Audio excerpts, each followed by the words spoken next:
اعوذ باللہ من الشیطان الرجیم بسم اللہ الرحمن الرحیم۔ جیسا کہ ہم نے گزشتہ درس میں یہ بتایا تھا کہ سورۃ البقرہ کا آخری جو آج ہمارا رکوع ہے جس پہ ہم نے گفتگو کرنی ہے وہ 7واں رکوع ہے، چونکہ یہ 2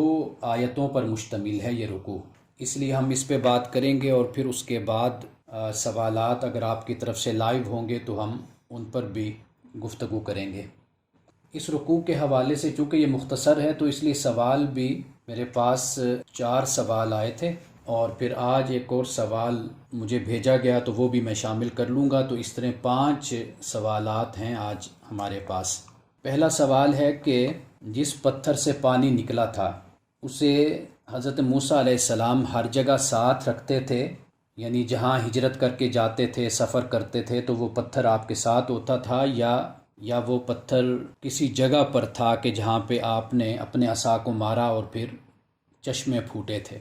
یہ غالباً جو سوال ہے، اور اس میں جو یہ حصہ ہے نا کہ پتھر سے پانی نکلا اور وہ پتھر آپ کے ساتھ ہوتا تھا، تو یہ ہمارے مفسرین کرام نے جو تفاسیر، قصے اور کہانیاں زیادہ بیان کرتی ہیں، مفسرین کرام زیادہ قصے اور کہانیوں کو نقل کرتے ہیں، تو وہاں پر یہ من گھڑت اور موضوع روایات اور قصے بیان کیے جاتے ہیں، اور عوام میں عام طور پر یہ قصے عام ہو جاتے ہیں اور لوگ زیادہ پسند کرتے ہیں قصے سنانا۔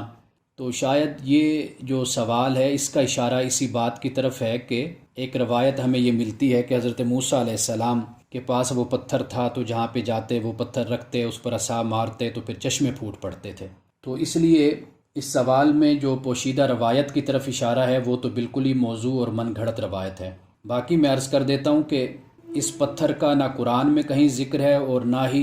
حدیث میں ہمیں کوئی ذکر ملتا ہے کہ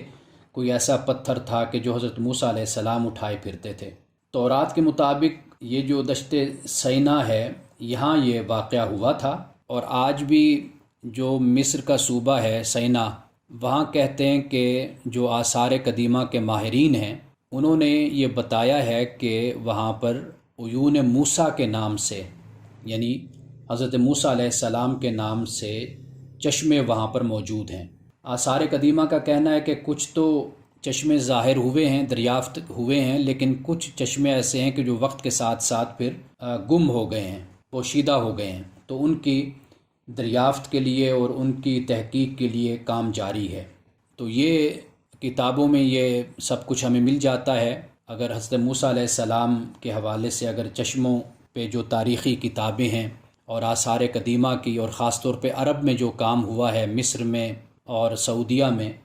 تو وہاں کافی کچھ اس حوالے سے مواد موجود ہے۔ اور یہ بتاتا چلوں کہ جو یہ عین لفظ ہے یہ بڑا دلچسپ لفظ ہے۔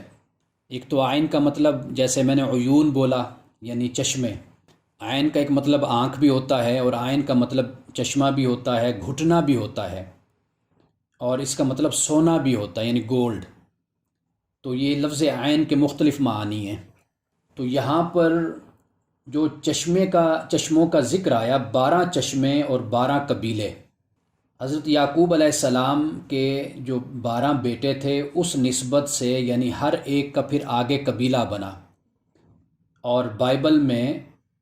یہ باب جو خروج ہے اس میں اس کا ذکر ہمیں ملتا ہے،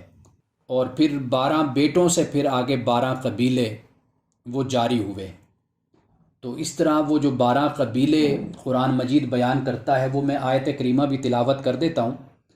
تو ایک تو یہاں پر لفظ استعمال ہوا فن فاجرت من حسنتا عشرت عینہ، کہ 12 چشمے پھوٹ پڑے، ان فاجرہ کا لفظ استعمال ہوا، اور سورۃ الاعراف کی آیت نمبر 160 میں ام باجا ست کا لفظ بھی استعمال ہوا، ام باجا ست، اور یہاں پر ہوا فن فاجرت۔ اور یہ فاجرت بھی میں آپ کو بتاتا چلوں کہ فجر کا لفظ ہم بولتے ہیں، صبح کو ہم فجر کہتے ہیں، کیوں؟ اس لیے کہ وہ رات کو پھاڑ کر نکلتی ہے، اس کو پھاڑ کر نکلتی ہے، تو اس لیے صبح کو ہم فجر کہتے ہیں۔ اور یہ جو ہم فاسق اور فاجر کا لفظ بولتے ہیں کہ فاسق اور فاجر، یعنی ایک شخص ہے مسلمان ہے وہ فاسق اور فاجر ہو سکتا ہے، تو وہ جو فاجر ہے اس کا مطلب بھی یہی ہوتا ہے کہ جو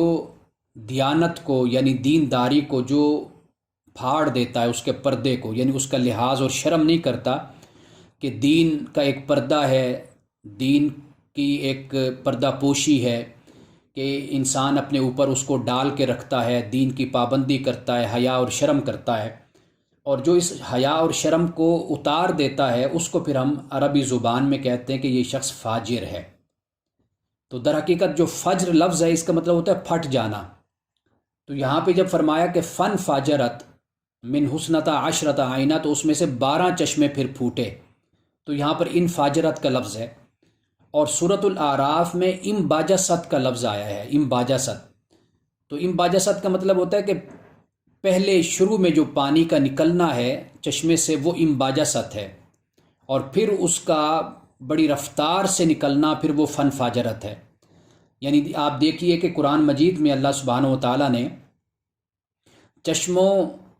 کے پانی کے نکلنے کو دونوں انداز میں بیان کر دیا، یعنی ایک مقام پہ ایک کیفیت کو، یعنی ایک منظر کو بیان کیا، اور دوسری جگہ پر دوسرے منظر کو بیان کر دیا۔ یہ بھی یعنی ایک خوبصورتی ہے کہ بات کو مختلف انداز میں اور مختلف پیرائے میں بیان کرنا۔ اب وہ آیت کریمہ کیا ہے؟ وہ یہ ہے کہ وَإِذِ اسْتَسْقَىٰ مُوسَىٰ لِقَوْمِهِ، اور جب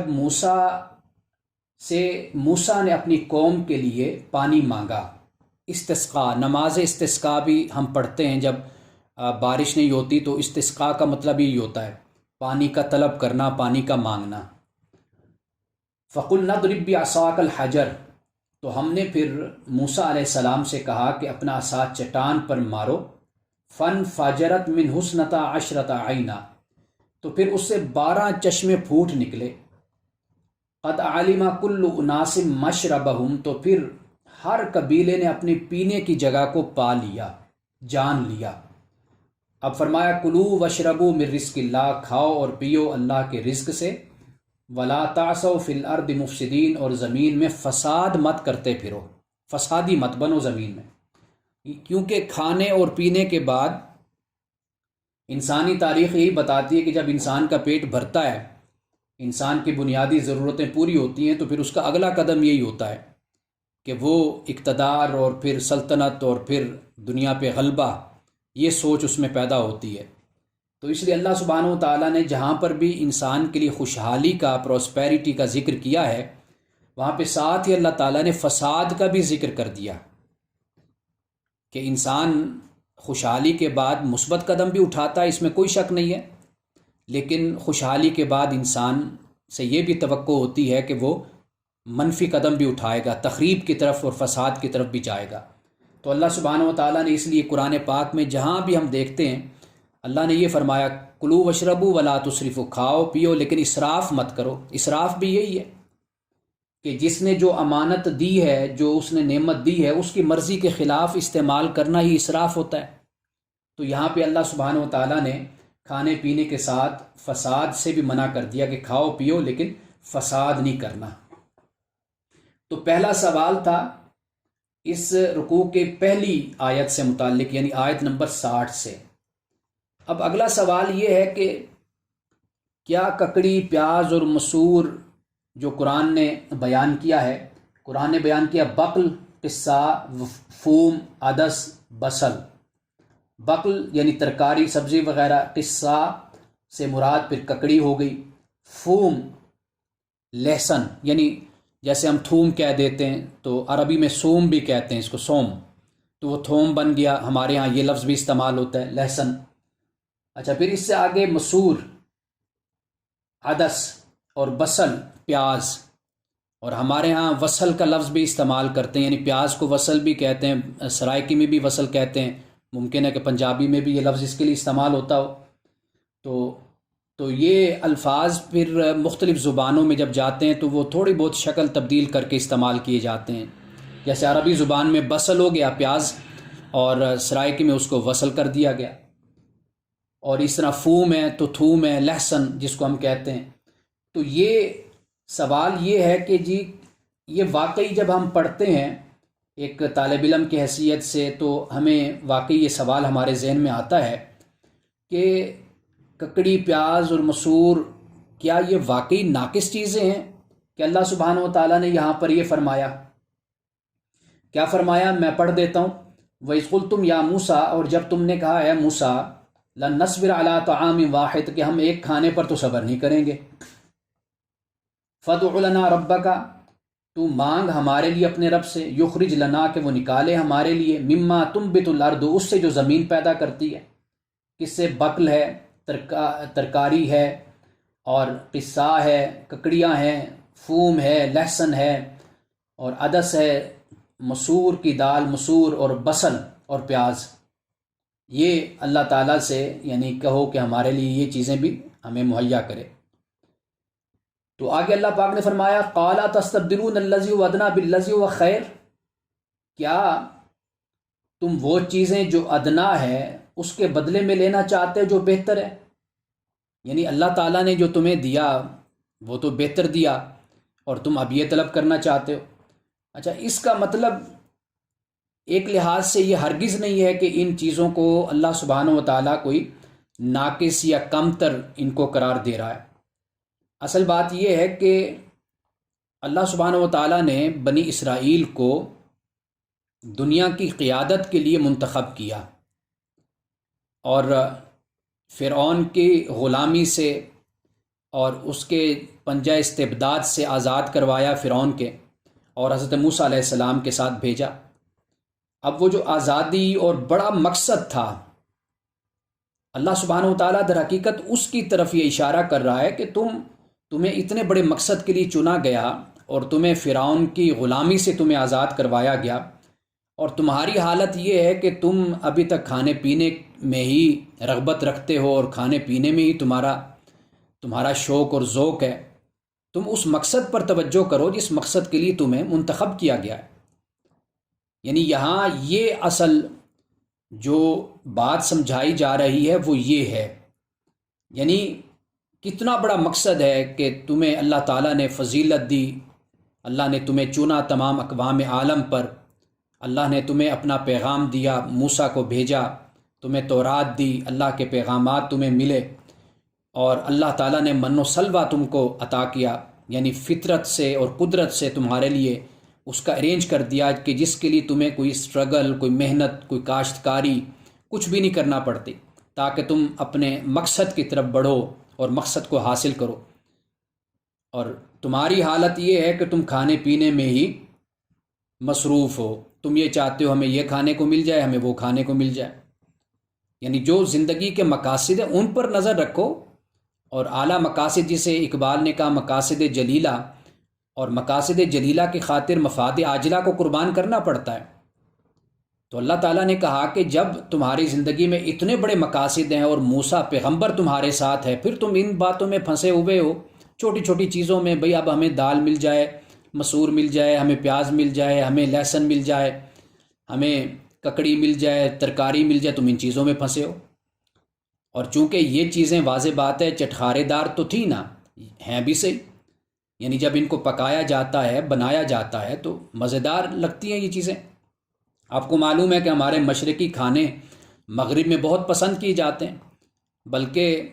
باہر کے رہنے والے جو لوگ ہیں، وہ برطانوی ہیں یا امریکن ہیں یا کسی اور ملک سے تعلق رکھتے ہیں، تو آپ جانتے ہیں کہ ان کی جو ڈشز ہیں یا ان کے جو کھانے تھے وہ تو ایک عام سے کھانے تھے، جس پر نہ کوئی زیادہ محنت لگنی، نہ کوئی مرچ مسالے استعمال ہونے، کچھ نہیں ہوتے تھے۔ یہ ہم جب وہاں پر گئے برطانیہ یا امریکہ یا دوسرے اسکینڈینیوین کنٹریز میں، ہم نے ان کو بتایا کہ بھئی کس طرح کھانا ہوتا ہے، لذت کیا ہے، کھانے کا مزہ کیا ہوتا ہے، وہ ہم نے ان کو بتایا جا کر۔ تو یہ اس میں تو کوئی شک نہیں ہے کہ ان چیزوں کی اپنی ایک لذت ہے، اپنا ایک مزہ ہے، لیکن یہ بھی دیکھا جائے کہ یہ کام کتنا وقت انسان کا لے جاتے ہیں، کہ انسان اگر اپنی زندگی کا مقصد ہی صرف یعنی زندگی برائے خوردن بنا لے کہ زندگی صرف کھانے کے لیے ہے، تو آپ دیکھیے کہ کتنا وقت انسان کا ان چیزوں پر لگ جاتا ہے،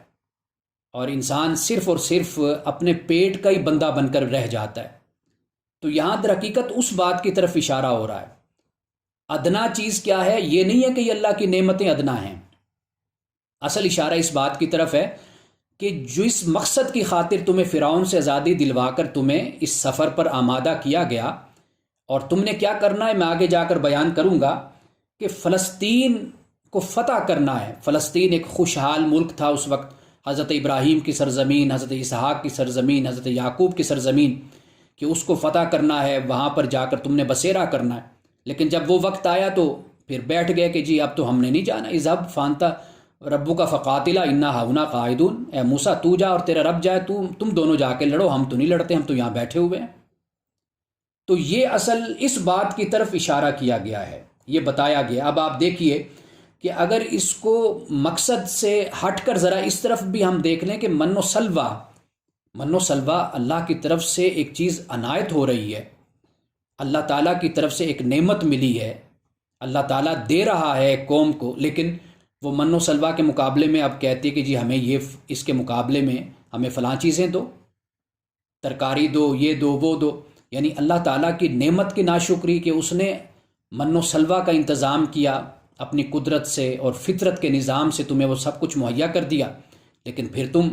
اس کے بجائے کچھ اور مانگ رہے ہو۔ چاہیے تھا کہ جو اللہ نے دیا اس کو قبول کر لیتے اور اپنے وقت کو اللہ کے دین کے لیے وقف کر دیتے، لیکن ہوا کیا، من و سلوہ۔ اس کے بعد پھر وہی پیٹ پوجا کہ اب من و سلوہ تو جی بھر گیا، اب ہمیں یہ اور چیزیں لا دو، یہ ہم کھائیں بیٹھ کر۔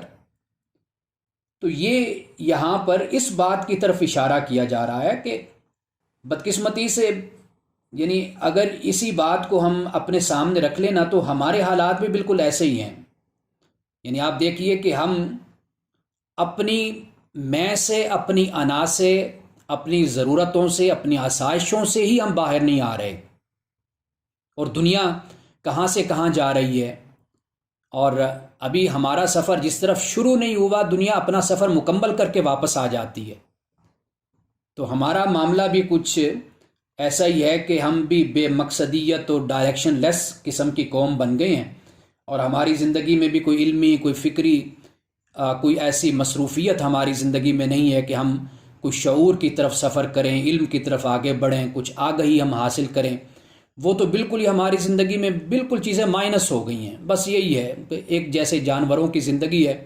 کھاؤ پیو اور بچوں کو بھی کھلاؤ پلاؤ اور ایک عیاشی کی زندگی گزارو سہولت کی، بس اس کے بعد پھر مر جاؤ، ختم ہو جاؤ۔ تو یہاں در حقیقت اللہ سبحانہ و تعالیٰ اس طرف اشارہ کر رہا ہے۔ یہ نہیں ہے کہ ککڑی یا پیاز یا مسور، اس چیز کو اللہ سبحانہ و تعالیٰ کوئی ادنا چیز قرار دے رہا ہے۔ ادنا، ہر چیز ادنا ہو جاتی ہے جب انسان اپنے مقصد کو چھوڑ دیتا ہے، یعنی اعلیٰ چیز کو چھوڑ کر انسان ادنا کی طرف آ جائے۔ در حقیقت اس بات کی طرف اشارہ کیا جا رہا ہے۔ اب جو تیسرا سوال ہے وہ ہے کہ بنی اسرائیل وہاں سے ہجرت کر کے کس شہر گئے تھے؟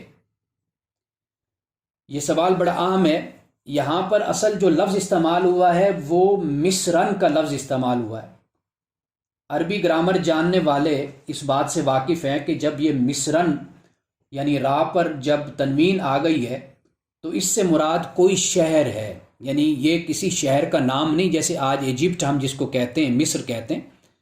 تو آپ یہ یاد رکھیے کہ جب ایجپٹ مراد ہوگا نا تو کبھی مصرن نہیں ہوگا، یا تو مصرا ہوگا یا مصرو ہو گیا، نہ مصرن ہوگا نہ مصری ہوگا۔ یہ عربی زبان کا ایک قاعدہ ہے، یعنی جو پراپر ناؤن جس کو ہم کہتے ہیں اس پہ عربی زبان میں، یعنی جب وہ کسی ملک کا نام ہوتا ہے، کسی شہر کا نام ہوتا ہے یا کوئی غیر عربی نام ہوتا ہے تو اس پر کبھی بھی تنوین نہیں آتی، دو پیش، دو زیر، دو زبریں نہیں آتی، نہ اس پر زیر آتی ہے۔ تو یہاں پر دو زبریں آئی ہوئے ہیں، مصرن، تو لہٰذا یہاں سے مراد کوئی پراپر ناؤن نہیں ہے، کوئی خاص شہر مراد نہیں ہے، تو یہاں پر مصرن سے مراد کسی شہر میں۔ اب وہ میں ذکر کر دیتا ہوں، آپ کو بتا دیتا ہوں۔ سورۃ المائدہ کی آیت نمبر 20 سے 26 تک اگر ہم اس کا مطالعہ کرتے ہیں، وہ میں اپنے سامنے رکھ لیتا ہوں تاکہ بات مزید واضح ہو جائے۔ حضرت موسیٰ علیہ السلام سے پہلے حضرت موسیٰ علیہ السلام نے اپنی قوم کو خود یاد کرا دیا، اس لیے کہ زمانہ عروج حضرت موسیٰ علیہ السلام سے پہلے بھی گزرا تھا قوم بنی اسرائیل پر، اس کی طرف حضرت موسیٰ علیہ السلام نے اشارہ کر دیا۔ آپ نے جب اپنی قوم سے خطاب کیا تو آپ نے کیا فرمایا؟ فرمایا وَإِذْ قَالَ مُوسَىٰ لِقَوْمِهِ، اور جب موسیٰ نے اپنی قوم سے کہا، یا قوم، اے میری قوم، اذکروا نعمت اللہ علیکم، یاد کرو اللہ کی نعمت کو جو اللہ نے تم پر کی، اذ جعل فیکم انبیاء، کہ جب اس نے تم میں انبیاء کو پیدا کیا، وجعلکم ملوکا، اور تم کو اس نے بادشاہ بنایا، وآتاکم ما لم یؤت احدا من العالمین، اور تم کو وہ دیا جو قوموں میں سے اللہ نے کسی کو نہیں دیا۔ یہ حضرت موسیٰ علیہ السلام نے، آپ دیکھیے کہ اس سے معلوم یہ ہوتا ہے کہ حضرت موسیٰ علیہ السلام سے پہلے بھی قوم بنی اسرائیل کو عروج مل چکا تھا، جیسے میں پہلے اس کا ذکر گزشتہ درس میں کر چکا ہوں۔ تو حضرت موسیٰ علیہ السلام نے ان کو یاد کروایا کہ دیکھو تم میں نبی بھی آئے، تمہیں اللہ نے بادشاہ بھی بنایا، اور تمہیں اللہ نے وہ کچھ عطا کیا جو تم سے پہلے کسی قوم کو اللہ نے عطا نہیں کیا۔ اب یہاں پر یا قوم ادخلوا الارض المقدسۃ التی، یہ فرمایا اے قوم، اے میری قوم، ارض مقدس میں داخل ہو جاؤ۔ ارض مقدس سے مراد یہاں پر فلسطین کی سرزمین ہے، یعنی مصر سے جب بنی اسرائیل نکلے تھے تو اللہ تعالیٰ نے اسی سرزمین کو، یعنی فلسطین کے سرزمین کو منتخب کیا تھا، اور یہ فرمایا تھا کہ اسے فتح کرو۔ اب اسے فتح کرو، یہ یہاں پر بھی حضرت موسیٰ علیہ السلام نے یہ جو 12 نقیب جن کو کہا، اور انجیل میں 12 سردار آتے ہیں، تو ان 12 نقیبوں کو بھیجا تھا کہ جاؤ جا کر فلسطین کے حالات جا کر دیکھ کر آؤ، تو واپس آئے۔ اچھا، ان 12 نقیبوں میں 2 نقیب حضرت یوشع تھے اور حضرت کالب۔ حضرت یوشع تو بعد میں حضرت موسیٰ علیہ السلام کے خلیفہ بنے، جیسے رسول اللہ صلی اللہ علیہ وسلم کے خلفاء حضرت ابو بکر، عمر، عثمان و علی تھے، تو اس طرح حضرت یوشع بھی حضرت موسیٰ علیہ السلام کے خلیفہ بنے۔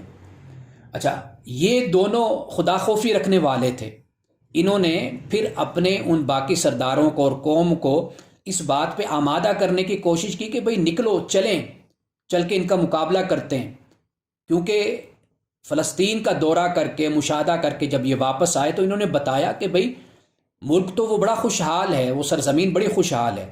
لیکن وہاں پر جو قوم ہے وہ جبار ہے، طاقتور ہے۔ اب یہ حضرت موسیٰ علیہ السلام نے اپنی قوم سے کہا کہ بھئی اب چلو چل کے لڑتے ہیں، لیکن انہوں نے لڑنے سے انکار کر دیا۔ انہوں نے کہا فَاذْهَبْ أَنْتَ وَرَبُّكَ فَقَاتِلَا إِنَّا هَاهُنَا قَاعِدُونَ، کہ تو اور تیرا رب جائے اور جا کر لڑے، ہم تو یہاں پر بیٹھے ہوئے۔ اب یہ قرآن مجید کیا کہتا ہے، یہ سنیے۔ فرمایا قالوا یا موسیٰ، تو انہوں نے کہا اے موسیٰ، ان فیہا قوم جبارین، کہ بے شک اس میں، فلسطین میں، قوم جبار ہے، قوی ہیکل، طاقتور قوم ہے وہاں پر۔ وَإِنَّا لَن نَدْخُلَهَا، اور بے شک ہم تو ہرگز وہاں داخل نہیں ہوں گے، حتیٰ یخرجوا منہا، یہاں تک کہ وہ وہاں سے نکلیں۔ فَإِن يَخْرُجُوا مِنْهَا، پھر اگر وہ وہاں سے نکلیں تو فَإِنَّا دَاخِلُونَ، تو پھر ہم داخل ہوں گے، ہم نے جا کر ان سے لڑنا نہیں ہے۔ اب دیکھیے کہ یہ اللہ سبحانہ و تعالی نے حکم دیا اپنے پیغمبر کے ذریعے سے، اور ان کا نکلنا، ان کا جانا، اگر وہ نکل جاتے اور جا کر وہ لڑتے تو اللہ سبحانہ و تعالیٰ ان کو کامیابی اور کامرانی عطا کرتا، غزوہ بدر میں جس طرح مسلمانوں کو کامیابی اور کامرانی عطا کی۔ اب دیکھیے کہ رسول اللہ صلی اللہ علیہ وسلم کے جو صحابہ تھے، میں ان کا ذکر سمجھتا ہوں کہ اگر نہ کروں تو بات مکمل نہیں ہوتی۔ رسول اللہ صلی اللہ علیہ وسلم نے غزوہ بدر سے پہلے جب انصار کے جو قبیلے تھے ان کے سرداروں سے جب آپ نے گفتگو کی، وہ صحابہ تھے، ان کو بلایا، ان سے بات کی، تو حضرت سعد بن عبادہ جو خزرج کے سردار تھے، قبیلہ خزرج کے، تو انہوں نے کیا عرض کی، رسول اللہ صلی اللہ علیہ وسلم نے خاموشی اختیار فرمائی، یعنی خاموشی اس لیے اختیار فرمائی کہ یہ بولیں، اپنے جذبات کا اور اپنے احساسات کا اظہار کریں کہ ان کا ارادہ کیا ہے۔ حضرت سعد بن عبادہ نے عرض کی یا رسول اللہ، اللہ کی قسم اگر آپ حکم فرمائیں تو ہم سمندر میں کودنے کو تیار ہیں۔ یہ رسول اللہ صلی اللہ علیہ وسلم کے صحابہ ہیں۔ حضرت مقداد نے کیا کہا، انہوں نے کہا کہ یا رسول اللہ، ہم موسیٰ کے پیروکاروں کی طرح، ان کی امت کی طرح ہم ہرگز آپ سے یہ نہیں کہیں گے فَاذْهَبْ أَنْتَ وَرَبُّكَ فَقَاتِلَا إِنَّا هَاهُنَا قَاعِدُونَ، کہ تو اور تیرا رب جائے اور جا کر لڑو، ہم تو نہیں، ہم تو یہاں بیٹھے ہوئے ہیں۔ تو کہا کہ ہم ویسا آپ کو جواب نہیں دیں گے، ہم آپ کے دائیں سے، بائیں سے، آپ کے سامنے سے اور آپ کے پیچھے سے ہم لڑیں گے، یعنی ہم آپ کے آگے پیچھے، دائیں اور بائیں ہوں گے، اور ہم لوگ واقعی آپ کی فرما برداری کر کے دکھائیں گے، فرما بردار ہوں گے۔ اور عرض کیا رسول اللہ، جہاں آپ کا پسینہ گرے گا وہاں پر ہمارا خون گرے گا، آپ بسم اللہ کیجئے اور آپ جنگ کا حکم فرمائیں۔ تو احادیث میں آتا ہے کہ رسول اللہ صلی اللہ علیہ وسلم کا چہرہ فرط مسرت سے خوشی سے تمتما اٹھا، چمک اٹھا خوشی سے کہ صحابہ نے رسول اللہ صلی اللہ علیہ وسلم کو یہ جواب دیا۔ تو حضرت موسیٰ علیہ السلام کو جب قوم نے وہ جواب دیا تو واضح بات ہے کہ آپ افسردہ ہوئے، آپ دکھی ہوئے، تو اللہ سبحانہ و تعالیٰ نے پھر جو معاملہ ان کا فرمایا یہاں پر، تو یعنی اس کے بعد قال رجلان، جو میں نے کہا کہ یوشع اور کالب دو کا میں نے ذکر کیا، تو وہ جو من الذین یخافون، ان میں سے جو ڈرتے تھے دو شخصوں نے جن پر اللہ نے انعام کیا تھا، دو آدمی، انہوں نے کیا کیا؟ انہوں نے کہا ادخلوا علیہم الباب، ان پر دروازے سے داخل ہو جاؤ، فَإِذَا دَخَلْتُمُوهُ فَإِنَّكُمْ غَالِبُونَ، کہ جب تم وہاں داخل ہو جاؤ گے تو تم غالب آ جاؤ گے، وَعَلَى اللَّهِ فَتَوَكَّلُوا إِن كُنتُم مُؤْمِنِينَ، اگر تم مومن ہو تو اللہ پر ہی توکل کرو۔ یعنی اللہ سبحانہ و تعالیٰ پھر انسان کی قوت بنتا ہے۔ غزوہ بدر کو یوم الفرقان کہا جاتا ہے اس لیے کہ اللہ سبحانہ و تعالیٰ نے وہاں پر اپنے فرشتوں کو اتارا تھا۔ سورۃ الانفال کا آپ مطالعہ کر کے دیکھیں، پہلے ایک دو رکوع پڑھیے کہ کس طرح اللہ سبحانہ و تعالیٰ نے اپنے فرشتوں کے ذریعے سے ان کی مدد کی، صحابہ کی مدد کی۔ تو میدان میں تو اترو نا، حضرت موسیٰ علیہ السلام کی قوم نے تو میدان میں اترنے سے انکار کر دیا پہلے ہی بیٹھ کے۔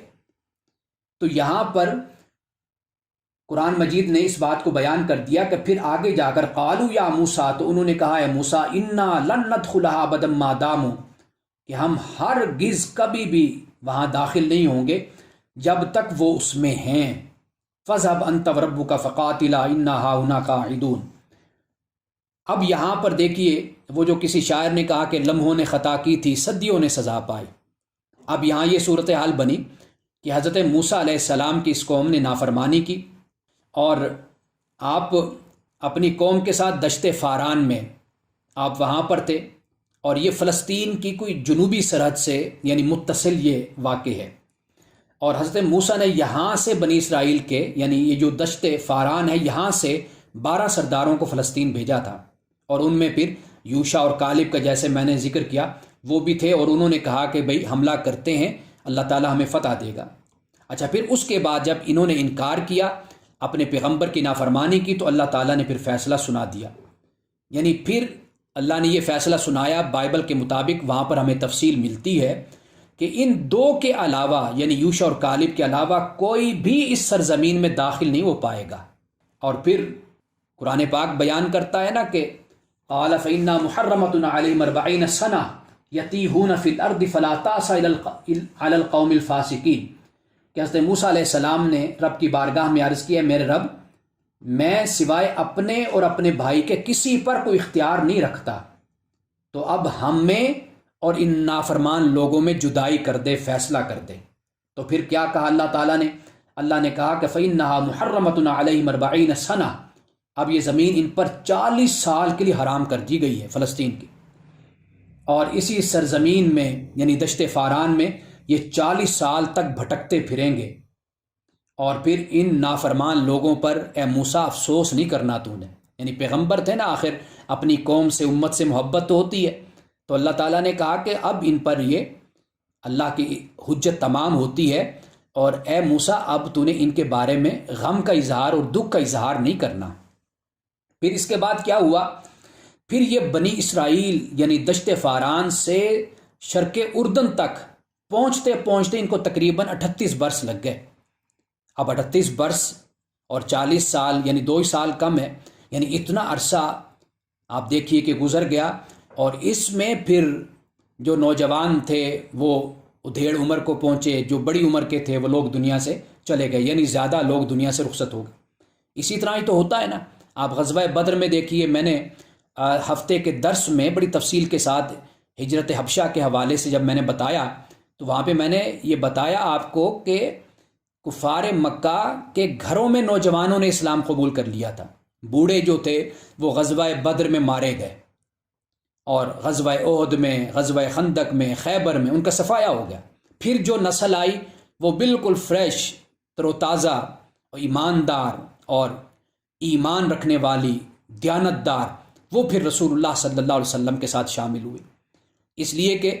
جن کی زندگی ایک ماضی کے ماحول میں گزرتی ہے تو ان پر بڑی گرد پڑ جاتی ہے اپنے خیالات کی، عقائد کی، اپنے نظریات کی، اپنے مفادات کی. وہ سیاسی ہیں، مذہبی ہیں، معاشرتی ہیں، معاشی ہیں، بڑا کچھ ہے. تو وہ حق کو قبول کرنے کے لیے بھاگتے ہیں. جیسے میں نے پچھلے درس میں آپ کو بتایا تھا کہ شاکلہ، یہ انسان کا اصل کام ہے کہ جو ماحول سے انسان سیکھتا ہے اس کو پرکھے، انسان اللہ کے کلام پر پرکھے، حق پر پرکھے، جو سچ ہے اس کو قبول کر لے، جو نہیں اس کو چھوڑ دے. تو یہ یہاں پر اس طرح ہوا کہ 38 سال کا یہ عرصہ بیتا. جو جوان تھے بوڑھے ہو کر وہ ختم ہو گئے، مر گئے. اچھا، پھر شرق اردن یعنی اس کی فتح کے بعد حضرت موسیٰ علیہ السلام کا بھی انتقال ہو گیا. اچھا، پھر حضرت یوشع کی خلافت پھر فلسطین میں قائم ہوئی. اب یہ 38-40 سال کا عرصہ جسے قرآن پاک نے بیان کیا کہ یہ 40 سنہ 40 سال کا عرصہ بنتا. یتیہون فی الارض، وہ اسی زمین میں پھر بھٹکتے رہے، زندگی گزرتی رہی. اور وہی بات ہو گئی کہ لمحوں نے خطا کی تھی، صدیوں نے سزا پائی. اگر اس وقت صحیح فیصلہ کر لیتے، حضرت موسیٰ علیہ السلام کے حکم پہ سر جھکا لیتے تو فلسطین پہنچ جاتے. اب فلسطین پہنچتے پہنچتے ان کو 40 سال بیت گئے. اور 40 سال کا عرصہ بڑا اہم ہوتا ہے. ابن خلدون شاید اسی وجہ سے 40 سال کو بڑی اہمیت دیتا ہے. جو سوشل سائنٹسٹ ہے اور بہت بڑا انسان تھا وہ، اس نے ایک قوم کا جو عرصہ ہے اس کو تقریباً 3-4 حصوں میں اس کو تقسیم کیا ہے. یعنی 3 حصوں میں 40-40-40 یعنی 120 سال وہ کہتا ہے کہ یہ عرصہ ہوتا ہے. یعنی پہلے 40 سال ایک قوم اٹھتی ہے، دوسرے 40 سال میں پھر اپنے عروج پر پہنچتی ہے، اور پھر تیسرے 40 سال میں آہستہ آہستہ پھر زوال پذیر ہوتی ہے. اور یہ اکثر طور پر یہ جو ابن خلدون کا جو نظریہ ہے یہ اپلائی ہوتا ہے. غالباً انہوں نے یہ نظریہ قرآن پاک کی اسی آیت سے لیا ہو کہ 40 سال کا عرصہ یہاں پر بیان ہوا کہ ایک قوم اوپر سے نیچے تک آتے آتے تباہی کے دہانے تک پہنچے اور سرگرداں اور اپنا وقت اسی طرح گزارتے گزارتے اس کو 40 سال ہو گئے، اور یہ ایک عذاب اور ایک سزا بن گئی اس قوم کے لیے. تو میں عرض یہ کر رہا تھا کہ جو یہ سوال تیسرا ہے کہ بنی اسرائیل وہاں سے ہجرت کر کے کس شہر گئے، وہ میں نے آپ کو بتا دیا کہ اس کے بعد دشت فاران، اور یعنی اصل مقصد تو تھا فلسطین نہیں پہنچے، اور پھر دشت فاران میں تھے. فلسطین کے بارے میں کہا گیا لیکن پھر اس کو انہوں نے تسلیم نہیں کیا، قبول نہیں کیا اللہ کے حکم کو. پھر اس کے بعد دشت فاران سے شرق اردن تک پہنچتے پہنچتے یہ 38-40 سال لگ گئے. شرق اردن فتح ہوا، اس کے بعد حضرت موسیٰ علیہ السلام کا انتقال ہوا. پھر حضرت یوشع کی خلافت قائم ہوئی. پھر حضرت یوشع نے، جیسے اللہ سبحانہ و تعالیٰ نے انجیل میں بھی آتا ہے کہ اللہ تعالیٰ نے کالب اور یوشع ان کے لیے کہا کہ یہی فلسطین میں داخل ہوں گے، باقی جو سردار اور باقی جو قوم ہے وہ داخل نہیں ہوگی. پھر وہ جو نوجوان پیدا ہوئے وہ پھر حضرت یوشع کے ساتھ ملے اور مل کر ایمان اور قوت کے ساتھ پھر انہوں نے حملہ کیا، فلسطین کو پھر فتح کیا. یہ فتح اسی طرح کہ جس طرح فتح مکہ ہوا. تو یہ تیسرے سوال کا تفصیلی ایک جواب میں نے آپ کے سامنے پیش کر دیا ہے. چوتھا سوال یہ ہے کہ معجزہ کیا ہوتا ہے، اور انبیاء کے علاوہ بھی کسی سے معجزات سامنے آ سکتے ہیں، اور جیسے اہل تشیع کی کتب میں ملتا ہے بی بی فاطمہ کا معجزہ وغیرہ. ایک بات تو یہ یاد رکھیے کہ کسی مسلک اور فرقے کے نام کے بجائے جو اگر کوئی گمراہی اور کوئی ایسی رسم اور بدعت موجود ہوتی ہے تو میرا خیال ہے کہ اس بدعت کی نشاندہی ہونی چاہیے. جب ہم پورے ایک مسلک پر، پورے ایک فرقے پر ہم ایک چیز کو اپلائی کر دیتے ہیں، اس کا ٹائٹل بنا دیتے ہیں، تو یہ ہم بڑی زیادتی کرتے ہیں. اس لیے کہ اہل سنت والجماعت میں ہوں یا اہل تشیع میں ہوں، بہت اچھے لوگ بھی موجود ہیں اور علم والے بھی ہوتے ہیں. ہر طرح کا طبقہ، ان کا عنوان، ان کا ٹائٹل اور ان کی پہچان، آئیڈینٹی ایک مسلک یا ایک فرقہ یا اہل سنت یا اہل تشیع تو ہوتا ہے. لیکن یہ زیادتی ہو جاتی ہے کہ ہم پورے اہل تشیع پہ ایک چیز کو اپلائی کر کے رکھ دیں. تو یہاں پر جو بی بی فاطمہ کا معجزہ ہے یہ تو ایک گھڑی ہوئی کہانیاں ہیں جو صرف اہل تشیع کے گھروں میں نہیں، بہت سے ہمارے بھی میں نے دیکھا ہے بچپن میں، ہمارے ہاں بھی بوڑھی خواتین، بچیاں بیٹھ کر یہ معجزے بیٹھ کر پڑھتی تھی، بیویوں کی کہانیاں. تو ان کی کوئی حیثیت دین میں نہیں ہے. یہ سب اپنی عقیدت کا اظہار، محبت کا، اور پھر اس میں بہت کچھ ایسا شامل کر دیا گیا کہ جن کی کوئی بھی ہمارے پاس کوئی دلیل اور کوئی ثبوت ہمارے پاس نہیں ہے۔ اور جہاں تک معجزے کی بات ہے تو اس پہ میں یہ عرض کر دیتا ہوں کہ جو معمول سے ہٹ کر کوئی واقعہ رونما ہوتا ہے نا، وہ اس کو ہم معجزہ کہتے ہیں۔ معجزہ در حقیقت یعنی عاجز کر دینے والا، یعنی انسانی عقل وہ اسباب کو دیکھتی ہے، وہ وسائل کو دیکھتی ہے، وہ مشاہدے کو دیکھتی ہے، لیکن معجزہ ایسا ہوتا ہے کہ جو ظاہری طور پر عقل اس کے اسباب اور کڑیوں کو نہیں جان پاتی، تو اس کو ہم کہتے ہیں کہ یہ معجزہ ہے۔ اب اس کی کئی صورتیں ہوتی ہیں، یعنی مثال کے طور پر اللہ سبحانہ و تعالیٰ نے اپنے پیغمبروں کی حفاظت کا بڑا غیر معمولی انتظام کیا، اپنے رسول کی۔ رسول اللہ صلی اللہ علیہ وسلم کے بارے میں اللہ نے یہ فرمایا، یا ایھا الرسول بلغ ما انزل الیک وان لم تفعل فما بلغت رسالتہ، کہ اے نبی صلی اللہ علیہ وسلم جو آپ کی طرف پہنچایا جاتا ہے آپ اس کو پہنچائیے، اگر آپ یہ کام نہیں کریں گے تو آپ نے رسالت کا مقصد پورا نہیں کیا۔ آگے فرمایا واللہ یعصمک من الناس، اللہ آپ کی لوگوں سے حفاظت کرے گا۔ اللہ تعالیٰ حفاظت، غیر معمولی حفاظت کرتا ہے۔ آپ دیکھیے کہ ہجرت کی رات رسول اللہ صلی اللہ علیہ وسلم مکہ سے چلے، کفار و مشرکین نے مل کر حملہ کیا، اور یہ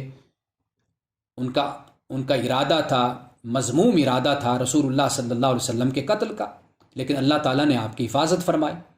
اور غزوہ بدر کے موقع پر سورۃ الانفال میں خود بیان ہے کہ وَمَا رَمَيْتَ إِذْ رَمَيْتَ وَلَٰكِنَّ اللَّهَ رَمَىٰ، رسول اللہ نے کہ جب مٹھی بھر کر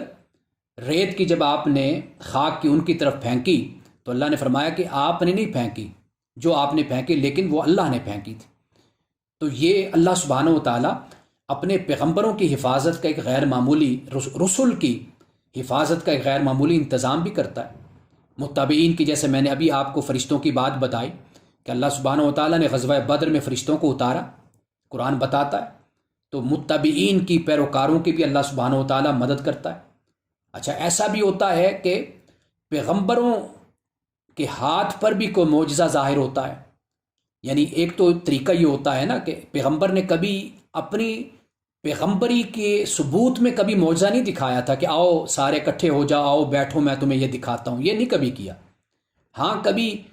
کسی نے مجبور کیا، اور آخری حد تک مجبور کیا، تو اتمام حجت کی بنیاد پر، یعنی جسے ہم انذار کہتے ہیں، ایک ڈرانے کے لیے، خبردار کرنے کے لیے معجزے کا اظہار کیا، جیسے شق قمر کا معجزہ جسے قرآن نے بیان کیا، اقتربت الساعۃ وانشق القمر، کہ قمر پھٹ گیا۔ تو یہ جو بیان ہوا یہ انذار کے نقطہ نظر سے اور لوگوں کی ڈیمانڈ اور ان کے تقاضے کی بنیاد پر یہ ہوا، لیکن کبھی ایسا نہیں ہوا کہ رسول نے، پیغمبر نے لوگوں کو بلا بلا کر کہا ہو کہ آؤ میں تمہیں دکھاؤں، کہ تم مجھے نبی نہیں مانتے تو میں تمہیں آج یہ کر کے دکھاتا ہوں، آج یہ کر کے دکھاتا ہوں، ایسا کبھی نہیں کیا۔ رسول اللہ صلی اللہ علیہ وسلم کا سب سے بڑا معجزہ قرآن تھا، جیسے میں نے پہلے اس کا ذکر کر دیا۔ کیوں؟ اس لیے کہ وہ زمانہ فصاحت و بلاغت کا زمانہ تھا، اور وہ عربی کا زمانہ تھا، شعراء کا زمانہ تھا، تو قرآن جیسے پھر کتاب اتری، اللہ سبحانہ و تعالیٰ نے پھر اس میں جو نازل کیا۔ ایک شاعر کے بارے میں آتا ہے کہ جب وہ مسلمان ہو گئے تو انہوں نے شاعری چھوڑ دی، ان کا مجھے شرم آتی ہے کہ قرآن کے ہوتے ہوئے اب میں شاعری کروں، تو یہ معجزہ۔ اور سب سے بڑی بات، ایک میں آخری بات اس حوالے سے بیان کر دیتا ہوں کہ جب معراج کا واقعہ ہوا تو کفار و مشرکین نے حضرت ابو بکر سے کہا کہ بھئی سنائے، آج تمہارے پیغمبر، تمہارے نبی آج ایک نئی بات کہہ رہے ہیں۔ تو جب کفار نے ذکر کیا حضرت ابو بکر سے کہ بھئی محمد یہ کہہ رہے ہیں، معراج کے حوالے سے بات کر رہے ہیں، تو حضرت ابو بکر نے کیا کہا؟ آپ نے فرمایا کہ اس میں حیرانے کی کیا بات ہے، ہم تو اس سے بھی بڑھ کر آپ پر ایمان لائیں، یہ تو چھوٹی سی بات ہے، اس سے بڑھ کر ہم اس بات پر ایمان لائیں کہ آپ کہتے ہیں کہ اللہ تعالیٰ مجھ پر وحی کرتا ہے، مجھ پر اپنے کلام کو نازل کرتا ہے، ہم تو اس پر ایمان لائیں، اس سے بڑھ کر اور معجزہ کیا ہے؟ ہم اصل ان معجزات کی بات تو کرتے ہیں، لیکن خود اگر ہم اس پر غور کریں کہ اللہ سبحانہ و تعالیٰ کس طرح اپنی وحی کو نازل کرتا ہے، جبریل کو بھیجتا ہے، اپنے نبی صلی اللہ علیہ وسلم سے کلام کرتا ہے، اس سے بڑھ کر اور معجزہ کیا ہو سکتا ہے؟ تو اس لیے اللہ کے رسول نے اتمام حجت کی بنیاد پر، یعنی حجت تمام کر دی کہ کوئی یہ نہ کہے کہ جی اگر یوں کر دیتے تو ہم ایمان لے آتے. تو اس حجت کو تمام کرنے کے لیے آخری موقع پر وہ معجزہ اس کا اظہار کیا. تو ایک تو یہ معجزہ کی صورت میں نے آپ کے سامنے رکھ دی، اور انبیاء کے علاوہ باقی کسی کا کوئی معجزہ نہیں ہوتا، اور اگر کوئی غیر معمولی کمال دکھاتا ہے تو اس کا کوئی دین سے تعلق نہیں ہوتا، وہ کسی اور طرح کی مہارت بھی ہو سکتی ہے. باقی اہل تشیع کے حوالے سے میں نے وہ آپ کو اپنا ایک نقطہ نظر بھی بیان کر دیا کہ اہل تشیع کا نام نہیں بولنا چاہیے، اہل سنت کا نام نہیں بولنا چاہیے، یعنی پورا ایک ٹائٹل ہمیں استعمال نہیں کرنا چاہیے. کہیں پر اگر کسی جگہ پر کوئی گمراہی موجود ہے، مثال کے طور پر اگر کوئی دربار پہ جا کر، مزار پہ جا کے کوئی سجدہ ماتھا ٹیکتا ہے، سجدہ کرتا ہے، تو اہل سنت والجماعت کے علماء کے پاس جا کر آپ پوچھیں، ان کی کتب میں دیکھیں تو انہوں نے تو صریحاً اس کو شرک اور بدعت اور اس کو غلط کام قرار دیا ہے. اب آپ کہیں جی یہ سنی ایسا کرتے ہیں، اہل سنت والے ایسا کرتے ہیں، تو یہ بری بات ہے. تو اس لیے جو اہل علم ہوتے ہیں وہ اصل اس فرقے کا یا اس جسے ہم کہتے ہیں اسکول آف تھاٹ کا در حقیقت وہ تعارف ہوتے ہیں، ان سے جا کر پوچھنا چاہیے اور ان سے بات کرنی چاہیے. ہاں اگر وہاں پر کوئی آپ کو ایسی بات ملتی ہے تو ضرور پھر آپ اس پر گرفت کریں، لیکن اس طرح ٹائٹل بول کر آپ کسی کو بدنام نہ کریں. آخری بات جو میں عرض کروں گا، کیونکہ چوتھے سوال میں نے ایک نقطے کی طرف اشارہ کیا تھا کہ جو مجھے آج یعنی کوئی ظہر عصر کے ٹائم یہ سوال بھیجا گیا کہ انبیاء علیہ السلام کا قتل، کیونکہ یہاں پر یہ آخری آیت میں اس کی بھی تلاوت کر دوں گا کہ جس میں ذکر ہے کہ وَيَقْتُلُونَ النَّبِيِّينَ بغیر الحق، کہ وہ نبیوں کو قتل کرتے ہیں ناحق. حالانکہ کسی نفس کی جان لینا تو ویسے ہی ناحق ہوتا ہے، لیکن پھر مقدس ہستیوں کی جان لینا، ان کو قتل کرنا، تو اس کی جو مذمت کی جا رہی ہے وہ بغیر الحق کے ذریعے سے کی جا رہی ہے. یعنی یہ بہت ہی بڑا گناہ ہے. ایک عام آدمی کا قتل بھی بڑا گناہ ہے، لیکن ایک بڑی ہستی، اللہ کا پیغمبر، نبی، اللہ کا نمائندہ، اس کو قتل کرنا. تو یہاں جو قوم بنی اسرائیل تھی وہ اس گناہ میں بھی ملوث تھی، کیونکہ حضرت زکریہ کا قتل کیا گیا اور آپ کو سنسار کیا گیا. حضرت یحییٰ علیہ السلام کا قتل کیا گیا، اور اسی طرح اشعیاء، حضرت اشعیاء یہ بھی ایک پیغمبر تھے، ان کا قتل ہوا. اس کے علاوہ جو سورت بنی اسرائیل کا پہلا رکوع ہے کہ جس میں اللہ سبحانہ و تعالیٰ نے 2 دفعہ قوم بنی اسرائیل پر جو ہلاکتیں آئیں، بربادی ان کی ہوئی، زوال آیا، اس رکوع کا مطالعہ کریں اور تاریخ کی روشنی میں اگر آپ اس کو دیکھیں تو وہاں پر بڑی تفصیل کے ساتھ یہ بتایا گیا ہے کہ کئی انبیاء کو قوم بنی اسرائیل نے قتل کیا. میں عرض کر رہا ہوں کہ انبیاء کو قتل کیا، رسول کو نہیں. رسول کی حفاظت یعنی اتمام حجت، اللہ سبحانہ و تعالیٰ جن کو رسول بناتا ہے، یعنی جن نبیوں کو رسول بنا کر زمین پر بھیجتا ہے، وہ قوم کی بربادی تک وہ زندہ رہتے ہیں، اور اللہ کے دین کی سربلندی کرنے کے بعد پھر وہ دنیا سے رخصت ہوتے ہیں. کہ جیسے آپ دیکھ سکتے ہیں کہ حضرت نوح علیہ السلام کو آپ دیکھیے کہ اللہ سبحانہ و تعالیٰ نے آپ سے فرمایا کہ آپ اپنے ایمان والوں کو لے کر اس کشتی میں بیٹھ کر آپ نکل جائیں. پھر اس کے بعد اس قوم پر تباہی آئی، جبکہ حضرت نوح علیہ السلام کی وہ جان کے دشمن رہے لیکن آپ کو قتل نہیں کر سکے. اس کے علاوہ اور پیغمبروں کا، رسولوں کا ذکر قرآن مجید میں، حضرت صالح کا، حضرت شعیب کا، اور سارے پیغمبر قرآن بیان کرتا ہے کہ آخر میں ان کی قوم پر تباہی آئی. تباہی آنے سے پہلے، ہلاکت کے آنے سے پہلے اللہ نے کہا کہ آپ اپنے متبعین پیروکاروں کو لے کر یہاں سے نکل جائیں. وہ نکل گئے اور اللہ سبحانہ و تعالیٰ کے دین کو انہوں نے سر بلند کیا، کفر مٹ گیا اور سر نگوں ہو گیا. پھر اس کے بعد جا کر ان کی وفات ہوئی، جیسے رسول اللہ صلی اللہ علیہ وسلم نے فتح مکہ کے بعد پھر آپ کا وصال ہوا.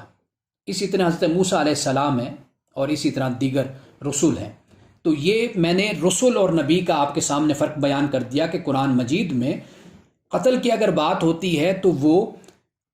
نبیوں کے حوالے سے ہوتی ہے کہ جن کو اللہ سبحانہ و تعالیٰ نے صرف یہ ذمہ داری ان کو عطا کی، ذمہ داری سونپی کہ وہ اللہ کے پیغام کو اور دین کو، اور خاص طور پر گزشتہ رسول اور نبی کا جو پیغام اور سلسلہ نبوت ہے اور اس میں ملنے والا جو پیغام ہے وہ لوگوں تک پہنچاتے رہیں. یہ ان کی ذمہ داری تھی. حضرت زکریا بھی نبی تھے، حضرت یحییٰ بھی نبی تھے اور دیگر، ان کا تو قتل ہوا، لیکن رسل کا قتل کوئی نہیں ہوا۔ یہ یعنی ہمارے پاس 5 سوال تھے جن پہ آج ہم نے تفصیل سے بات کر لی ہے۔ میں مختصراً اس کا ترجمہ میں پیش کر دیتا ہوں، جہاں تک میں نے پہلے پڑھا اس سے آگے۔ اب جب اللہ سبحانہ و تعالیٰ نے انہیں کہا کہ بھئی ایک ادنا چیز کو تم مانگ رہے ہو اور جو افضل ہے، خیر ہے، بہتر ہے، اس کو تم چھوڑ رہے ہو، اہبطوا مصرا، فرمایا کہ کسی شہر میں اب اتر جاؤ، فإن لکم ما سألتم، پس بے شک تمہارے لیے جو تم نے مانگا، وضربت علیہم الذلۃ والمسکنہ، اور پھر ان پر ذلت اور محتاجی ڈال دی گئی، وباؤوا بغضب من اللہ، اور پھر وہ اللہ کے غضب کا نشانہ بنے۔ کیوں؟ ذالک بانہم کانوا یکفرون بآیات اللہ، اس لیے کہ وہ اللہ کی آیات کا انکار کرتے تھے، ان کا کفر کرتے تھے، جیسے ہم نے سورۃ البقرہ کے پہلے رکوع میں ہی پڑھا تھا کہ یہ جو کفر کرنا ہے یہ ڈٹ جانا ہے اور انکار پر سرکشی کا مظاہرہ کرنا ہے، یہ در حقیقت کفر ہے۔ وَيَقْتُلُونَ النَّبِيِّينَ بِغَيْرِ الْحَقِّ، اور نبیوں کا ناحق قتل کرتے ہیں یہ، اس وجہ سے اللہ تعالیٰ نے ان پر اپنے غضب کو ڈال دیا۔ ذَلِكَ بِمَا عَصَوْا وَكَانُوا يَعْتَدُونَ، یہ اس لیے ہوا کہ یہ نافرمانی کرتے اور حد سے بڑھ جاتے تھے۔ یہاں پہ یہ 7واں رکوع ہمارا مکمل ہوتا ہے۔ وآخر دعوانا ان الحمدللہ رب العالمین۔ ہمارے پاس اب کوئی 10-12 منٹ ہیں، اگر کسی کا کوئی سوال ہے تو وہ سوال پوچھ سکتے ہیں۔ نبی اور رسول کا پلیز فرق بتا دیں۔ نبی اور رسول کا جو یعنی قرآن مجید جب ہم پڑھتے ہیں، سورۃ الشعراء کا مطالعہ کریں، سورۃ الاعراف کو دیکھیں، خاص طور پر 8ویں پارے کا جو اختتام ہوتا ہے، اور اس کے علاوہ اور بہت سی صورتیں ہیں، سورۃ ہود ہے اور مختلف صورتوں میں اللہ سبحانہ و تعالیٰ نے ان کو رسول قرار دیا ہے، یعنی جیسے نوح کو ان کی قوم کی طرف بھیجا،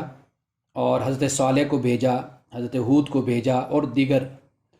پیغمبروں کو بھیجا، تو ان کو اللہ نے رسول کہا، اور یہ بتایا کہ رسول اتمام حجت کرتا ہے، یعنی ایک قوم تک اللہ کے پیغام کو پہنچاتا ہے، اور پیغام پہنچانے کے بعد جب وہ قوم اپنی سرکشی، اپنی ہٹ درمی اور اپنی ظلم میں انتہا کو پہنچتی ہے، اور وہ کوشش یہ کرتی ہے کہ پیغمبر کی جان لے، اس کو قتل کرے، جان کے درپے ہو جاتی ہے، تو جب بالکل یعنی ان کی سرکشی اور ان کی ہٹ درمی اور نافرمانی اپنے تمام کو اور کمال کو پہنچتی ہے اور انتہا کو پہنچتی ہے، تو پھر اللہ سبحانہ و تعالیٰ اپنے رسول سے یہ کہتا ہے کہ اب راتوں رات آپ اپنے متبعین کو، پیروکاروں کو، ایمان والوں کو لے کر اس بستی سے نکل جائیں۔ تو وہ نکل جاتے ہیں، تو پھر اس کے بعد ان پر عذاب بھیجا جاتا ہے۔ تو یہ جو عذاب بھیجا جاتا ہے، تو یہ در حقیقت جو اللہ تعالیٰ کا قانون اتمام حجت ہے، اس کے تحت یہ عذاب اترتا ہے، اور یہ یعنی رسول جو ہوتا ہے یہ اللہ سبحانہ و تعالیٰ کی طرف سے ایک برہان اور ایک دلیل بن کر زمین پر اترتا ہے۔ آپ دیکھیے کہ خود سورۃ الانفال میں اللہ سبحانہ و تعالیٰ نے یہ فرمایا ہے، وَمَا كَانَ اللَّهُ لِيُعَذِّبَهُمْ وَأَنْتَ فِيهِمْ، کہ اللہ تعالیٰ کے یہ لائق نہیں ہے کہ آپ ان میں موجود ہوں پھر اللہ تعالیٰ ان کو عذاب دے۔ تو جب تک رسول ہوتا ہے تو اس قوم کو عذاب نہیں دیا جاتا، نافرمانوں کو، اور عذاب اس وقت دیا جاتا ہے جب وہ رسول کو حکم ہوتا ہے کہ آپ اس شہر سے اور اس معاشرے سے، اس قوم سے آپ علیحدہ ہو جائیں۔ تو یہ تو رسول کی واضح طور پر قرآن مجید کو ہم پڑھتے ہیں تو ہمیں یہ بات معلوم ہوتی ہے۔ اور پھر دوسری بات جو نبی کی میں نے بات کی تھی، وہ اس معنی کے کہ ان کا کام صرف اور صرف دعوت کا اور تبلیغ کا ہوتا ہے، یعنی وہ اس پروگرام کے ساتھ نہیں آتے کہ وہ اس طریقے سے اللہ تعالیٰ کی حجت بنیں اور اللہ کے دین کو ایک غلبہ دیں اور زمین سے کفر کا خاتمہ کر دیں،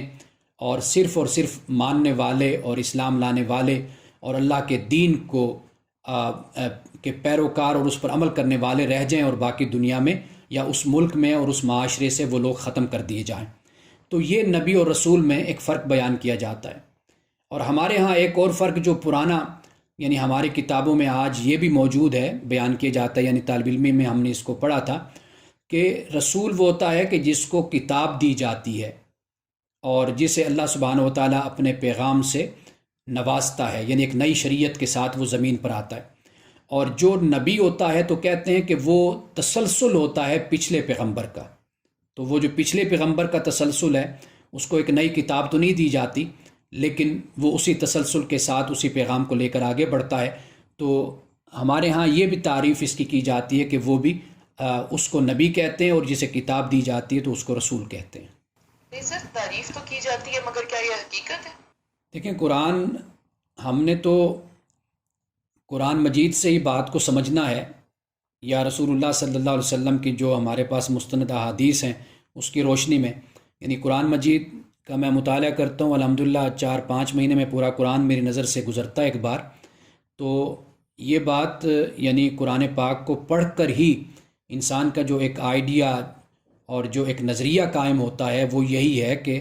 واقعی اللہ سبحانہ و تعالیٰ کی یہ جو جماعت ہے، رسول کی جماعت، یہ آتی ہی زمین پر اسی لیے ہے کہ جس نے قرآن نے کہا والذی ارسل رسولہ بالہدی ودین الحق لیظہرہ علی الدین کلہ، کہ تمام دین پر اس دین کو، اسلام کو غالب کرنے کے لیے اے رسول صلی اللہ علیہ وسلم اللہ تعالیٰ نے آپ کو بھیجا ہے ہدایت دے کر۔ تو قرآن مجید کی آیات سے تو ہمیں یہی معلوم ہوتا ہے۔ ہمارا صاحب مجھے کلیئر نہیں ہوا، میں پوچھ رہی ہوں رسول اور نبی دو الگ الگ لفظ استعمال ہوئے ہیں نا، تو پھر ان دونوں میں کیا فرق ہے؟ ایک تو یہ سمجھ میں آئی ہے کہ رسول کے ہوتے ہوئے عذاب رسول کے ہوتے ہوئے آتا ہے، جب رسول از پریزنٹ ان ٹائم، ان کو کہا جاتا ہے کہ آپ جگہ چھوڑ دیں اور باقی لوگ تباہ ہو جاتے ہیں، مگر بیسک کیا دو لفظ استعمال ہوئے نا جی، تو بیسک دونوں میں کیا فرق ہے؟ میں نے وہی عرض کیا نا کہ ایک تو یہ فرق ہے کہ نبی کے نافرمانوں پر عذاب نہیں آتا، اور نبی کو یہ حکم نہیں ہوتا کہ وہ اس زمین کو چھوڑے اور ان کے جو پیچھے لوگ ہوتے ہیں ان پر عذاب نہیں آتا، اور نبی کوئی حکومت بھی قائم نہیں کرتا، اللہ کے دین کو غالب بھی نہیں کرتا، لیکن جو رسول ہے وہ اس کو حکم ہوتا ہے کہ آپ اپنی جماعت کو لے کر یہاں سے چلے جائیں، پھر ان پر عذاب ہوتا ہے، جس طرح اپنا کفار مکہ تھے، قرآن پاک نے بیان کیا کہ پھر ان کو مغلوب وہ ہو گئے، تو جو رہ گئے وہ مغلوب ہو گئے، باقی جو تھے وہ قتل ہو گئے، ختم ہو گئے، تو یہ ایک عذاب ان کے لیے، یہ صورت بن گئی ان کے لیے، جیسے غزوہ بدر میں بھی ان پر عذاب ہوا، اور اس طرح فتح مکہ کے موقع پر دیکھا جائے تو کس طرح ان کا خاتمہ ہو گیا، تو جزیرہ عرب سے ان کو بالکل ہی نکال کر ان کو خارج کر دیا گیا۔ تو سورۃ الفتح میں اسی بات کو بیان کیا کہ والذی ارسل رسولہ بالہدی، کہ اپنے رسول کو اس ذات نے بھیجا ہدایت کے ساتھ اور دین حق کے ساتھ، اس لیے کہ تاکہ وہ تمام ادیان پر غالب کر دے اس کو، یعنی اس آیت کا تعلق رسول اللہ صلی اللہ علیہ وسلم کی ذات اقدس کے ساتھ ہے، اس لیے کہ آپ اللہ کے نبی بھی ہیں اور آپ اللہ کے رسول بھی ہیں۔ یہ ایک موٹا موٹا فرق ہے ان دونوں میں۔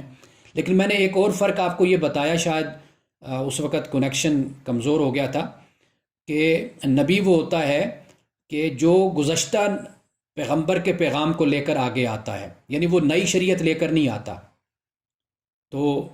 جو نئی شریعت لے کر آتا ہے، نئی کتاب لے کر آتا ہے، تو اس کو بھی رسول کہا جاتا ہے۔ ایک یہ فرق بھی بیان کیا جاتا ہے اس کا۔ اچھا، اب یہ ہے کہ آج ہم نے رکوع نمبر 7 ہم نے پڑھا ہے، اس کا مطالعہ کیا، اور اس سے متعلق سوالات ہم نے جوابات دیے ہیں۔ آئندہ جو رکوع ہے وہ بہت یعنی دلچسپ رکوع ہے اس حوالے سے کہ بہت سے اشکالات اور سوالات اس حوالے سے بھی پیدا ہوتے ہیں کہ بھئی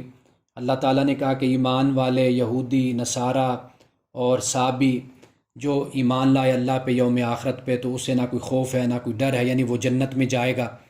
تو یہ الفاظ یہاں پر کہے گئے ہیں۔ تو ایسے بہت سے مقامات قرآن میں ہیں جن کو ہم نے یعنی یوں کہہ لیجئے کہ مس انڈرسٹینڈ ہم نے کیا ہے۔ تو آئندہ رکوع میں ایک تو وہ جو گائے کا واقعہ ہے وہ بھی شامل ہے، اور سبت، یوم السبت کا جو ہے واقعہ وہ بھی اس میں آئندہ رکوع میں، رکوع نمبر 8 میں وہ بھی شامل ہے۔ یہ تو 3 بڑے اہم واقعات ہیں، یعنی ایک تو جو میں نے ذکر کر دیا، ایمان والے یہود و نصارہ، صابی جو ایمان لائے اللہ یوم آخرت پہ، پھر اس کا بیان، پھر اس کے بعد خاص طور پر یوم السبت کا واقعہ، پھر وہ بندر کی بات، اور پھر اس سے آگے جا کر پھر گائے کا جو واقعہ ہے کہ کیسی گائے ہم ذبح کریں، قربان کریں. تو یہ رکوع بھی بڑا اہم ہے. انشاءاللہ تعالیٰ آپ شریک ہوں گے تو اس پر بھی کچھ سوالات اگر آپ کے ذہن میں مزید آتے ہوں تو وہ آپ ضرور گروپ میں بھیج دیجئے یا آپ مجھے سینڈ کر دیں، تو انشاءاللہ تعالیٰ ہم ان پر پھر آئندہ منگل کو بات کریں گے. کسی نے مائک کھولا تھا بات کرنے کے لیے، پھر وہ بند ہو گیا. پلیز کسی کے پاس کوئی سوال ہے تو ہمارے پاس 2 منٹ ہیں. جی عام انسان کا جو قتل ہے اس کا مختلف سزائیں ہیں. جو نبی یا رسول کو قتل کرتے ہیں ان کے لیے کوئی سزائیں مختلف ہیں یا ویسی ہی ہیں؟ دیکھیے، ایک تو ہے انسان کا انفرادی جرم. تو انفرادی جرم جو ہوتا ہے اس کی سزا تو ہوتی ہے اس قانون کے مطابق کہ جو اس ملک میں، اس ریاست میں یا اللہ کے قانون میں جو اس کی سزا ہوتی ہے. جیسے قرآن مجید نے واضح طور پر قصاص کا ہمیں ایک قانون دیا ہے کہ اگر کوئی شخص کسی کا قتل کرتا ہے تو اس کے بدلے میں اس کا قتل ہے. ایک تو یہ صورت ہے. یا پھر یہ ہوتا ہے کہ اگر قصاص نہیں ہے تو پھر اس کی جو قیمت بیان کی ہے قرآن مجید نے کہ اگر ورثاء کے ساتھ کوئی معاملہ ایسے طے پا جاتا ہے تو وہ بھی ایک صورت بن جاتی. لیکن ایک انفرادی عمل ہوتا ہے، ایک ہوتا ہے اجتماعی عمل. اجتماعی عمل کی سزا پھر خدا کے عذاب کی شکل میں آتی ہے، یعنی وہ پھر اجتماعی سزا ہی دی جاتی ہے. قوم یہود کا جو ذکر قرآن مجید نے کیا ہے وہ اسی پیرائے میں اور اسی پس منظر میں کیا ہے کہ ان کا جرم ایک تو یہ تھا کہ انبیاء کا قتل تھا، اس کے علاوہ ان کے بڑے جرائم تھے. اور یہ بات بھی یاد رکھیے کہ اللہ سبحانہ و تعالیٰ نے کسی قوم کا ذکر کیا قرآن مجید میں تو ان کا ایک بڑے جرم کو بیان کیا ہے. ایسا نہیں ہے کہ ان میں صرف ایک ہی جرم تھا، کیونکہ جرم سے جرم ہی جنم لیتا ہے، یعنی تشدد کے پیٹ سے تشدد ہی پیدا ہوتا ہے ہمیشہ. تو اس لیے اگر ایک قوم، حضرت لوط علیہ السلام کی قوم اگر ایک خاص جرم میں مبتلا تھی تو فقط ان کا یہ جرم نہیں تھا، اس کے علاوہ اور بھی بڑے ان کے جرائم تھے. حضرت شعیب کی قوم اگر تجارت کے معاملے میں اگر ناپ تول میں کمی کرتی تھی، ان کا صرف یہ جرم نہیں تھا، اور بھی جرائم تھے. تو کچھ جرائم کو ہائی لائٹ کر کے بیان کر دیا گیا کہ ہمیں بتا دیا گیا کہ بھئی یہ جرائم ہیں. لیکن جن پہ اللہ سبحانہ و تعالیٰ نے عذاب کو نازل کیا وہ اس لیے نازل کیا کہ اجتماعی طور پر پوری قوم کرپٹ ہو چکی تھی، بے ایمان ہو چکی تھی. تو ان کے جرائم میں، قوم یہود کے جرائم میں ایک جرم اجتماعی طور پر یہ تھا کہ جب کوئی پیغمبر ان میں آتا اور ان کو اللہ کی طرف بلاتا، توحید کی تعلیم دیتا، شرک سے منع کرتا، ان کو زنا کاری سے، شراب نوشی سے، بدکاری سے، جھوٹ بولنے سے اور اجتماعی گناہوں سے منع کرتا، تو وہ سارے مل کر اس نبی پر حملہ کرتے تھے، اس کی جان کے دشمن ہو جاتے تھے. اس لیے اگر انفرادی کوئی جرم کرتا ہے قتل کا تو واضح بات ہے کہ اس کی سزا تو اللہ کے قانون اور ریاستی قانون کے مطابق دی جاتی ہے. لیکن جب وہ اجتماعی طور پر پوری قوم ایک جرم کرتی ہے تو پھر وہ ہمیں قرآن مجید یہ بتاتا ہے کہ اللہ سبحانہ و تعالیٰ کی طرف سے ان پر عذاب ہی نازل ہوتا تھا. تو قوم بنی اسرائیل جو زوال پذیر ہوئی اور انتہائی زوال کا شکار ہوئی اور اللہ کا عذاب ان پر اترا، تو قرآن نے یہ بتایا کہ وباء بغضب من اللہ، کہ یہ اللہ کے عذاب کا اس لیے شکار ہوئے کہ یقتلون النبیین بغیر الحق، کہ ناحق نبیوں کو قتل کیا کرتے تھے. تو اجتماعی جرائم میں اور انفرادی جرائم میں ہمیں فرق ہم کریں گے تو یہ پھر بات واضح ہو جاتی ہے کہ نبیوں کا قتل چونکہ اجتماعی جرم تھا اس لیے ان کو سزا بھی اجتماعی طور پر دی گئی تھی.